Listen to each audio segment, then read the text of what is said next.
மனதுள் நினைத்த ஒன்றை கண்கள் வெளிப்படுத்துமா? ஆம், வெளிப்படுத்தும் என்கிறார் வள்ளுவர்.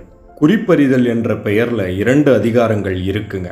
71ஆம் அதிகாரமாக பொருட்பால் பிரிவிலும் 110ஆம் அதிகாரமாக காமத்துப்பால் பிரிவிலும் இடம்பெற்றிருக்குங்க.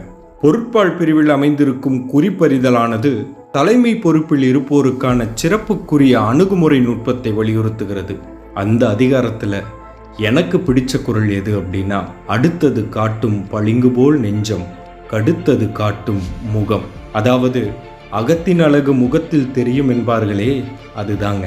நம் மனதில் நினைத்த ஒன்று நம் கண்களிலும் வெளிப்படும் என்கிறார். அடுத்து காமத்துப்பால் பிரிவில் அமைந்திருக்கும் குறிப்பறிதல் காதலி அல்லது மனைவி இவர்களின் பார்வையின் அர்த்தங்களை காதலன் அல்லது கணவன் புரிந்து கொள்வதை பற்றி கூறுகிறது. இந்த அதிகாரத்துல எனக்கு பிடிச்ச குறள் எதுனா, கண்ணோடு கண்ணினை நோக்கொக்கி வாய்ச்சொற்கள் என்ன பயனும் இல. தலைவன் தலைவி இவர்களினுடைய நோக்கம் ஒன்றோடு ஒன்று கலக்கும் பொழுது வாய்ச்சொற்களுக்கு என்ன பயன் இருக்கிறது? எந்த குறிப்பறிதல்ல உங்களுக்கு பிடிச்ச குறள் எதுங்கிறத கருத்து பெட்டகத்தில் பதிவிடுங்க.